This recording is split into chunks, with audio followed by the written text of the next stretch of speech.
Hi students, welcome to IQ academy. Definite ఇంటిగ్రేషన్లోని trick number 4 చూడబోతున్నాం. ఈ సెట్కు పనికొచ్చే ట్రిక్ ఇది. ఈ ట్రిక్ 4 ఎప్పుడు యూజ్ చేయొచ్చు మనం అంటే, డెఫినెట్ ఇంటిగ్రల్లోని ట్రిక్ 4 ఏ ఫామ్లో ఉన్నప్పుడు దీన్ని వాడచ్చు.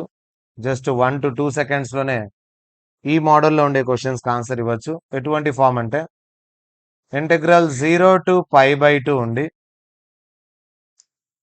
tan power nx by 1 plus tan power nx ఈ ఫామ్లో అంటే tan పవర్ ఎంతన్నా ఉండొచ్చు, సేమ్ ఉంటే పైన కింద, ఇటువంటి క్వశ్చన్స్ అన్నిటికీ డైరెక్ట్గా ఆన్సర్ పెట్టేసేయచ్చు. Single line answer π/4.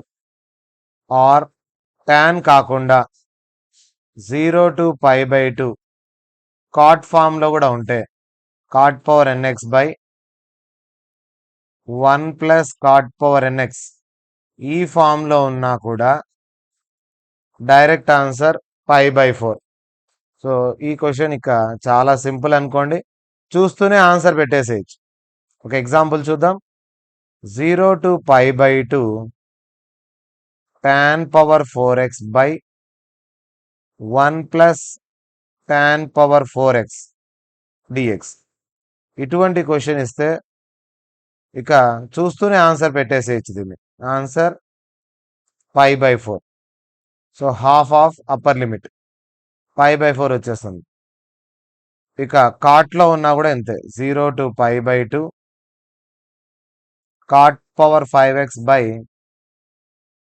1 plus cot power 5x dx ఇచ్చాడంటే ఆన్సర్ ఏం రాస్తాం? π/4. సో జస్ట్ 1 or 2 సెకండ్స్లోనే ఈ మోడల్లో ఉండే క్వశ్చన్కు డైరెక్ట్ ఆన్సర్ ఏమే కానీ సాల్వ్ చేయకుండానే π/4 రాసేయచ్చు. ఎటువంటి ఫామ్లో ఉండాలి? 0 to π/2 ఉంటూ tan పవర్ కానీ కాట్ పవర్ కానీ ఈ ఫామ్లో ఉంటే tan power nx by 1 plus tan power nx కానీ cot power nx by 1 plus cot power nx కానీ ఫామ్లో ఉంటే యువర్ ఆన్సర్ ఈజ్ π/4. డైరెక్ట్గా ఏమే కానీ ఇంటిగ్రేషన్ చేయడము, లిమిట్స్ అప్లై చేయడము ఇదంతా చేయకుండానే డైరెక్ట్ ఆన్సర్ π/4 రాసేయచ్చు. ఇటువంటి మరిన్ని ట్రిక్స్ కోసం ఐక్యూ అకాడమీ ఛానల్ను సబ్స్క్రైబ్ చేసుకోండి. మీకోసం మరిన్ని షార్ట్ కట్ ట్రిక్స్ అనేది తీసుకొని వస్తాము.